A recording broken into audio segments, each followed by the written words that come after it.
NOPP did not invent interagency partnerships. These things have been going on forever. NOPP came about, and you can just cue the first slide. There's been a lot of confusion lately on what NOPP currently is, and so we put together this short and sweet brief, 8 slides, NOPP yesterday and today. We can go to the second slide.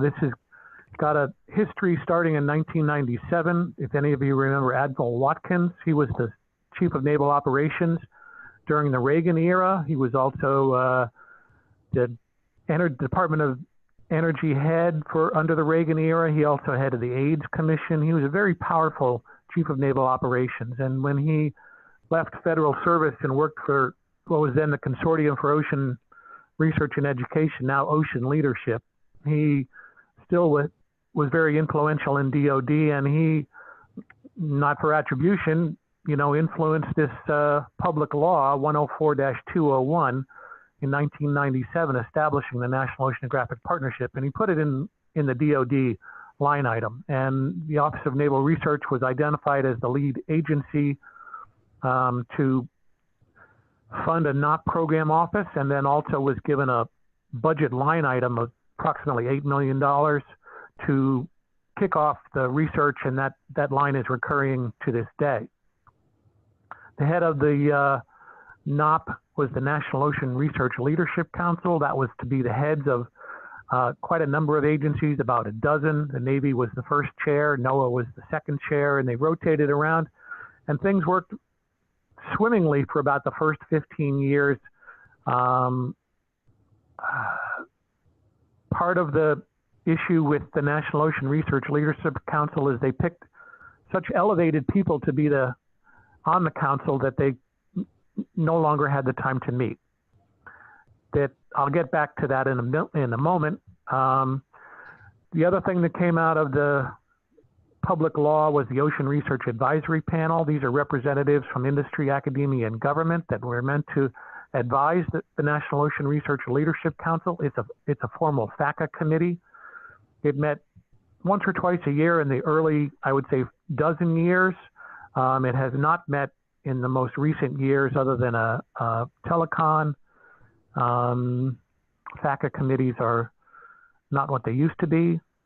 And the Navy's not interested really in keeping it going. And there was some talk about shifting the Ocean Research Advisory Panel to another agency, but it still is underneath NOPP and will stay underneath NOPP. The Ocean Partnership Program Office was awarded for the first 5 years of the effort to the Consortium for Ocean Leadership. That's what it's known as now. And they ran the office for the first 15 years.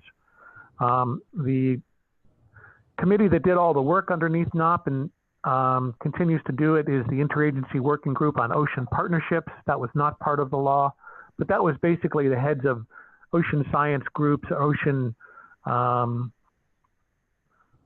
like the head of NSF Geo was in the leadership position for NSF. The head of Code 32, Steve Ramberg at the time, then Mel Briscoe, then Frank Kerr, now Tom Drake. Fairly high senior people, mostly the SES level, were all leaders in the IWGOP.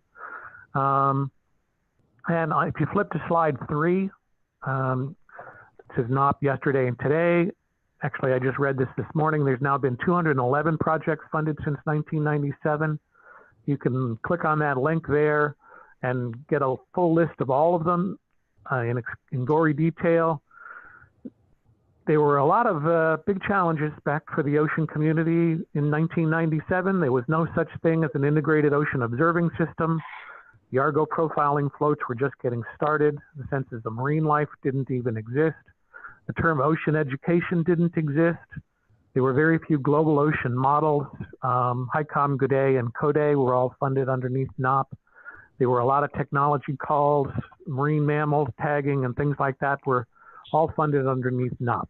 And, thanks to these investments by interagency groups, we now take ocean education for granted. We have an integrated ocean observing system funded operationally through NOAA. The Argo profiling floats are something like 3,500 and operationally maintained. Census of marine life went for a decade. Huge strides forward that made big difference to the ocean community. And that was the real goal of NOPP, If you go to the next slide, the IWGOP in the last 24 months is no longer chartered working group under the AOSST, Subcommittee on Ocean Science and Technology. The committee is now called NOPP. If you know about the Global Research Global Change Research Program, USGCRP, you know, that's just a bunch of letters. And now we're just NOPP. We're not we're not a IWG. We're just NOPP. And I'm continuing to lead that because we have the main funding line through the DoD public law, but with NOAA and BOEM, we all just convene and meet as needed. We are still guided by Public Law 104-201. In becoming the NOPP, we've shed a lot of duties, and I can tell you that the primary focus is on science and technology projects and money out to the community, to the performing community. If we aren't reviewing projects that are funded, writing BAAs to promote new projects, or handing out the Excellence in Partnering Award, we're not meeting. We're not really reaching out to do the 3 C's, cooperation, collaboration, and communication. There was a lot of meeting time that was taken up doing that, and essentially, in my take, it drove a lot of the sponsors away.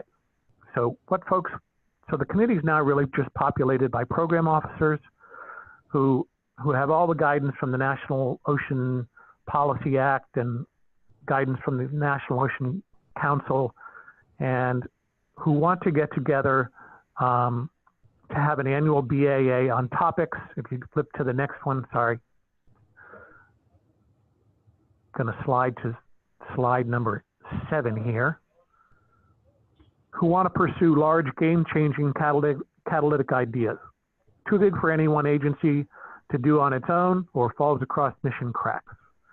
The membership, as I mentioned, is mostly program officers. It's a party of the willing. The focus is on science and technology projects, both ongoing and upcoming. Committee members, it's a pay-to-play situation. So potential projects are only considered if financial backing is provided or promised. It can be cash or in kind, like ship time, those kinds of things. But we're not spending any committee time discussing projects that don't have financial backing. So essentially, the long and short of it is, if it's not good enough for your money, why should it be good enough for ours? So we're not spending any time on things that don't fall into that sort of venue. And a lot of this is communication behind the scenes, emails to your fellow program officers to see if there's interest. We spend quite a bit of time working on topics that have multiple sponsor interest, and then we work on trying to make sure that everybody's needs are met in a potential BAA topic. If we flip to the last slide, number 8, there is an annual BAA that was just let earlier this year. It had 3 topics. CubeSat sensors for investigating littoral ocean and atmospheric dynamics. That's now closed. Topic 2, improved and routine production stewardship and application of the Group for High Resolution Sea Surface Temperature. That's now closed also. And then topic 3, which is still open until November 22nd, is Insight to Ocean Sensor Research and Technology Development. And there were 6 subtopics to that. A lot have to do with power reduction and miniaturization. Arctic and Antarctic to tropical and full water column were explicitly mentioned. Will Ambrose, in his parting shot from OPP, pledged funds for up to 3 years, for out years, for Arctic-related instrumentation. You can read them there at the bottom of slide 8. If you have interest in submitting a letter of intent for instrumentation, the deadline is still next week, more than a week away. And we currently have quite a number to review. And we will have convene a interagency group of those who have pledged funds against these topics to have a down select on letters of intent for either encouraging a full proposal or discouraging the development of one.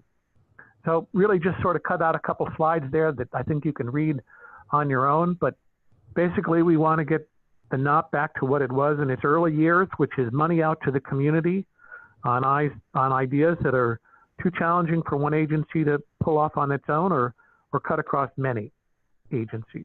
And if you haven't been in the sponsorship game, you know, a lot of people have 500K or for a particular topic. And you think, okay, well, I could put out my own BAA and I could get one proposal for 500K. Well, if you bring that topic to the NOPP table and you find interest from 2 other agencies, then you might be able to have a competition and you might be able to fund 3 500K efforts. And all of a sudden you'd have leveraged $1 million of other people's money.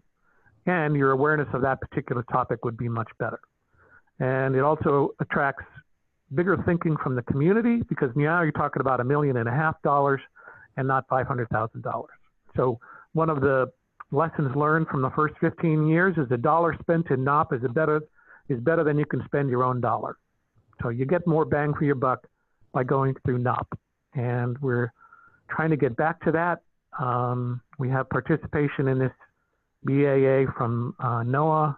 NOAA's promised to look at stuff, but their finances haven't come through yet. But we have NSF, NASA, and Navy all committing funds, and BOEM and NOAA are seeing what their budgets look like and whether the topics proposals come in or something that's appealing to them. So ONR is committed to pledging this $8 million through the annual BAA, which is going to be let through ONR. That doesn't mean there couldn't be another NOPP BAA through, for instance, BOEM, who's been doing terrific work letting out topics on Deepwater Canyons and Gulf of Mexico topics. Those can continue, but we are dedicated to, I'm dedicated to making sure this BAA is out there for the community, that they can rely on it. And we're going to run the full $8 million every year through this process. As far as some of your questions that you had, well, how about questions? Anyone have questions on that? Just sort of ran through that quick.